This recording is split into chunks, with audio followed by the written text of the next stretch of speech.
Welcome to Rajan ITI YouTube channel. इस video में हम लोग जानेंगे कि CITS में जो एडमिशन लिए हैं सेशन 24-25 वो कितने छुट्टी ले सकते हैं। काफी लोग का क्वेश्चन था, सर कितने छुट्टी हम ले सकते हैं।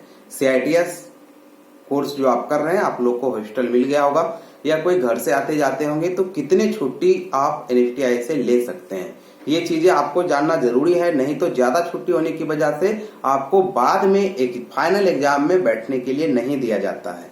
ठीक है, तो उस बारे में इस वीडियो में हम बात करेंगे। इससे पहले हम ये बता दें कि अगर आप अभी CITS कोर्स कर रहे हैं और CITS की सिलेबस, CITS में जो सिलेबस है वो अच्छे से आप तैयारी करना चाहते हैं, like that POT subject, soft skill trade subject, trade theory, तो आप 90 60 58 28 42 पे आप कॉल या व्हाट्सएप करके क्लास को ज्वाइन कर सकते हैं। यहाँ पे आपको POT की फुल डिटेल ऑब्जेक्टिव क्वेश्चन पढ़ाया जाएगा। Soft skill, fashion design, swing technology, dress making and cosmetology के लिए अवेलेबल है। ट्रेड थ्योरी भी अवेलेबल है फैशन, स्विंग और ड्रेस मेकिंग के लिए।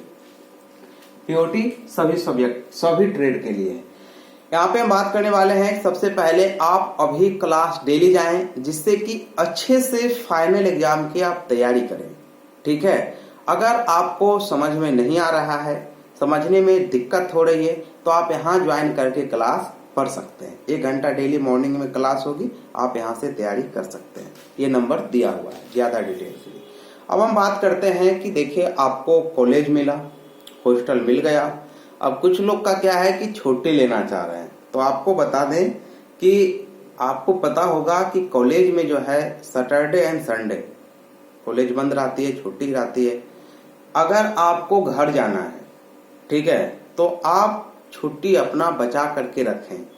कभी कभी क्या होता है ना, कितना हॉस्टल में ही रहता है, छुट्टी ले लेता है। ठीक है, किसी का तबीयत थोड़ा डाउन हुआ, छुट्टी ले ली, तो ये सब चीज से आप बचिए। दूसरा ये, अगर आप छुट्टी लेते हैं तो आप 10 दिन का छुट्टी एक बार में ले सकते हैं, लेकिन ध्यान रहे कि आपको टोटल मिला करके 80% अटेंडेंस चाहिए। कितना परसेंट? 80% अटेंडेंस चाहिए। ठीक है, 75 से 80, लेकिन 80 आपको मान के चलना है। अगर इससे कम होता है तो आपको क्या होगा, बाद में मेडिकल लगाना पड़ेगा। और अगर ज्यादा कम होता है तब क्या होता है कि फाइनल एग्जाम में जो एडमिट कार्ड जारी होता है ना नीमी की ओर से, वो एडमिट कार्ड भी नहीं आता है। ठीक है, तब दिक्कत ये हो जाता है। ये नहीं है कि आपका कॉलेज वाले आपको एग्जाम में बैठने के लिए नहीं देंगे, ये नहीं है। नीमी की ओर से एडमिट कार्ड ही जारी नहीं होता है। अब आपका ऑनलाइन में एडमिट कार्ड ही नहीं आएगा तो आप फाइनल एग्जाम कैसे दीजिएगा। इसीलिए अगर कोई घर जाते हैं, मान लीजिए 3 महीने बाद कोई अगर घर जा रहे हैं, 3 मंथ बाद अगर कोई घर जा रहे हैं, ठीक है, तो वो क्या करें, 15 दिन का, 10 दिन का, 15 दिन का छुट्टी एक बार ले सकते हैं। ठीक है, 10 दिन का मान लो ले लेते हैं, तो उनको ये ध्यान देना होगा, ऐसा नहीं कि हर एक महीना जो है 5 दिन 7 दिन छुट्टी रहा था, दिक्कत हो जाएगा। कॉलेज जितना दिन खुला रहा उसका 80% ये ध्यान रखना है। इसे एक महीना मान लीजिए 24 दिन कॉलेज खुला है, तो 24 दिन का 80% आप निकाल लीजिए। ठीक है, उतना दिन आपको प्रेजेंट होना ही होना है।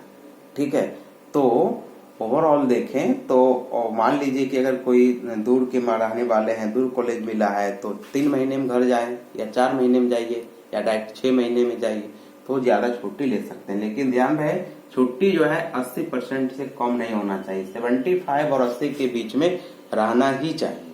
अगर 80% से ज्यादा प्रेजेंटी है तो और अच्छी बात है, लेकिन इतना प्रेजेंटी रहना चाहिए। ठीक है, 80% आपको प्रेजेंटी रहना ही चाहिए। ठीक है, ये आपको ध्यान में देना है। दूसरा, आप फाइनल एग्जाम की तैयारी कर रहे हैं तो CITS का जो सिलेबस है उसको अच्छी तरीके से पढ़िए। POT का आपको पता ही होगा, सिलेबस चेंज हुआ है, नया सिलेबस आया है, तो उसके अकॉर्डिंग आप अच्छे से तैयारी कीजिए, जिससे कि फाइनल एग्जाम में अच्छा नंबर ला सके। ठीक है, इस वीडियो में इतना ही। Thank you.